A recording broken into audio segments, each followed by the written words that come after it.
कैसे हुई थी मोदी शाह की पहली मुलाकात? आज इस खास रिपोर्ट में चर्चा इसी की होगी। इसमें कोई शक नहीं है कि प्रधानमंत्री नरेंद्र दामोदर दास मोदी भारत ही नहीं बल्कि दुनिया के सबसे प्रभावशाली लोगों में से एक हैं। गृह मंत्री अमित शाह के साथ उनकी जोड़ी भी उतनी ही प्रभावशाली है। आज हम आपको इस रिपोर्ट में बताएंगे कि आखिरकार नरेंद्र मोदी और अमित शाह की पहली मुलाकात कैसे, कहां और कब हुई थी और किसने नरेंद्र मोदी और अमित शाह को पहली बार मिलवाया था। अमित शाह और पीएम मोदी के बीच इस तालमेल को जानने के लिए पहले उनके रिश्ते को समझना होगा जो करीब 4 दशक पुराना है।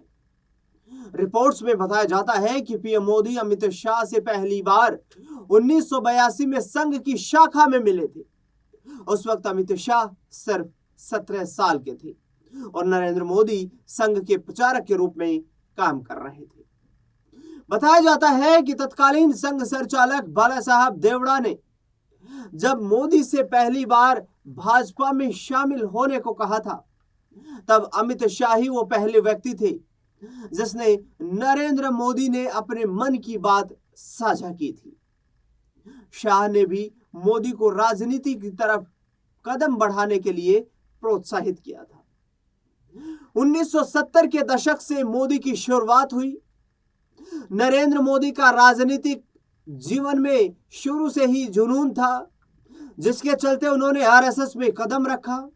मोदी 1970 के दशक में आरएसएस के प्रचारक बने और गुजरात में संगठनात्मक मजबूती पर काम किया। 1980 में अमित शाह से मुलाकात के बाद यह जोड़ी एकजुट होकर संघ में काम करने लगी और गुजरात पर विशेष फोकस करना शुरू किया। संघ में रहते हुए गुजरात के स्थानीय मुद्दों को नरेंद्र मोदी और अमित शाह ने भुनाने का प्रयास किया, जिसका सीधा लाभ भाजपा को मिलने लगा।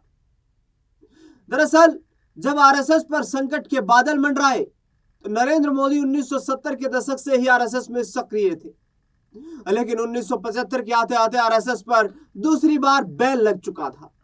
जब तत्कालीन प्रधानमंत्री इंदिरा गांधी ने देश में इमरजेंसी लगाई तो आरएसएस पर भी पूर्ण प्रतिबंध लगा दिया गया था, लेकिन नरेंद्र मोदी फिर भी संगठन के लिए काम करते रहे। एक दिलचस्प वाकया है, मोदी से पहले अमित शाह विधायक बने।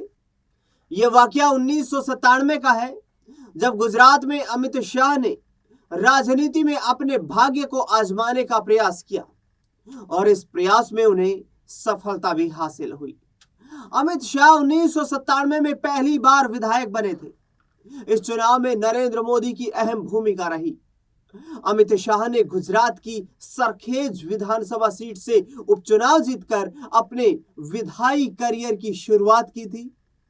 इसके बाद वे लगातार 5 बार 1997 से लेकर 2017 तक गुजरात विधानसभा के सदस्य रहे। मोदी के साथ अमित शाह के सफर की बात करें तो अमित शाह ने 1980 के दशक से मोदी से मुलाकात होने के बाद आरएसएस और भाजपा के साथ मिलकर काम करना शुरू कर दिया। बाद में वो भाजपा में शामिल भी हो गए थे। करीब 17 सालों तक जमीनी स्तर पर काम करने के बाद 1997 में राजनीतिक तौर पर सफलता हासिल हुई, जिसमें नरेंद्र मोदी की भूमिका का अहम योगदान रहा। अमित शाह नरेंद्र मोदी से पहले गुजरात विधानसभा पहुंच चुके थे। ऐसी सफलता के बाद आमतौर पर लोग सहयोगियों की भूमिका को तटस्थ कर देते हैं, लेकिन अमित शाह और नरेंद्र मोदी, जो कि आरएसएस की राजनीतिक उपज थे, दोनों के आपसी रिश्ते और भी प्रगाढ़ होते चले गए। वक्त आया जब मोदी को मिली सत्ता की चाबी। 2001 में गुजरात में उपचुनाव में भाजपा की हार और भुज में आए विनाशकारी भूकंप के बाद उस वक्त गुजरात के तत्कालीन मुख्यमंत्री केशुभाई पटेल सरकार के खिलाफ संपूर्ण गुजरात में काफी असंतोष पैदा हो गया था। भाजपा आला कमान यानी कि अटल बिहारी वाजपेयी और लाल कृष्ण आडवाणी को एक मजबूत नेतृत्व की जरूरत थी। मोदी ने उप मुख्यमंत्री बनने के प्रस्ताव को ठुकराकर सीधे जिम्मेदारी मांगी, जिसके बाद उन्हें सीधे मुख्यमंत्री नियुक्त किया गया। उन्होंने 7 अक्टूबर 2001 को गांधीनगर राजभवन में शपथ ली और बाद में 13 सालों तक राज्य के सीएम बने रहे। प्रधानमंत्री नरेंद्र मोदी ने अपना पहला चुनाव फरवरी 2002 में गुजरात विधानसभा के लिए राजकोट 2 निर्वाचन क्षेत्र से उपचुनाव में लड़ा था, जिसमें मुख्यमंत्री बनने के बाद उन्होंने यह चुनाव लड़ा और जीत हासिल की। इससे पहले वह बिना चुनाव लड़े ही मुख्यमंत्री बने थे, लेकिन नरेंद्र मोदी ने अमित शाह का साथ नहीं छोड़ा। 2002 के बाद मोदी सरकार में वे सबसे कम उम्र के मंत्री बने, यानी कि अमित शाह, और उनके पास 12 से अधिक विभाग थे, जिसमें गृह और कानून जैसे महत्वपूर्ण विभाग भी शामिल थे। गुजरात में संगठन की बढ़ाई ताकत। नरेंद्र मोदी के गुजरात मुख्यमंत्री बनने के बाद कांग्रेस का दबदबा गुजरात में ग्रामीण क्षेत्र और खेल और बैंकों में अच्छा खासा नजर आता था, लेकिन मोदी और शाह की जोड़ी ने मिलकर ग्रामीण क्षेत्र में कांग्रेस की साख पर हमला किया। हर चुने हुए प्रधान के सामने टक्कर लेने वाले उसी के जितना ताकतवर और रसूखदार व्यक्ति सामने होता था, जो चुनाव में हार जाता था। मोदी और शाह ने ऐसे हारे हुए उम्मीदवारों को अपने साथ जोड़ा और थोड़े ही समय में करीब 8000 प्रधान के खिलाफ चुनाव लड़ने वाले लोग उनके साथ जुड़ गए। ये तरकीब खेल और बैंकों में भी पैठ जमाने के लिए अपनाई गई। गुजरात में मोदी से सीखे यही गुर अमित शाह ने उत्तर प्रदेश को जीतने के लिए लगाए और इसमें सफलता भी हासिल हुई। जिस वक्त नरेंद्र मोदी को गुजरात में संगठन की जिम्मेदारी सौंपी गई थी, उस वक्त अमित शाह ने खुद अपने हाथों से राज्य में मौजूद भाजपा के सारे कार्यकर्ताओं को रजिस्टर करने का मुश्किल काम अपने हाथों में लिया।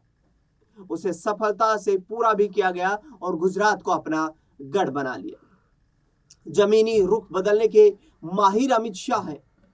अमित शाह को जमीनी स्तर पर काम करते हुए लहर का रुख बदलना बखूबी आता है।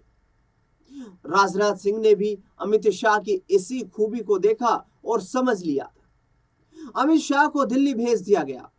वो गुजरात की राजनीति छोड़ अब संगठन को मजबूत करने में जुट गए। मोदी निचले स्तर पर संगठन को मजबूत करने का महत्व समझते थे और इसलिए बड़ी सावधानी से अमित शाह को यह जिम्मेदारी सौंप दी गई।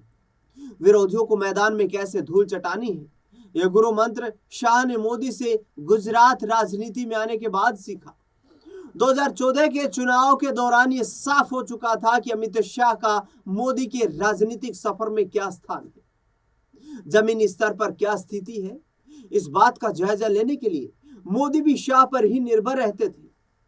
अमित शाह भी इस जिम्मेदारी का एहसास पाने से वाकिफ थे। मोदी और पार्टी की जीत पक्की करने के लिए उन्होंने वो सब किया जो जरूरी था। उम्मीदवारों के नाम से लेकर अपना दल जैसी छोटी क्षेत्रीय पार्टियों के साथ हाथ मिलाया। उस वक्त कोई सोच भी नहीं सकता था कि अमित शाह के इस दांव का क्या असर होगा। भाजपा ने माहौल बनाया और 2014 में पहली बार केंद्र में पूर्ण बहुमत की सरकार बनाने में सफलता हासिल की। लेकिन वाकया वो आया जब मोदी ने शाह को बड़ी जिम्मेदारी सौंपी। भाजपा की जीत के बाद नरेंद्र मोदी का प्रधानमंत्री पद की शपथ लेना तय था। प्रधानमंत्री बनते ही मोदी ने अपने भरोसेमंद मित्र अमित शाह को भाजपा के अध्यक्ष पद पर बैठा दिया। 2014 के लोकसभा चुनाव में यूपी के प्रभारी के रूप में 80 में से 71 लोकसभा सीटें जीतकर अमित शाह ने अपनी रणनीति का लोहा मनवाया। 2014 में ही बीजेपी के राष्ट्रीय अध्यक्ष बने और 2019 तक पार्टी को अभूतपूर्व विस्तार दिया। शाह को चुनावी बिसात बिछाने का बेताज बादशाह माना जाता है।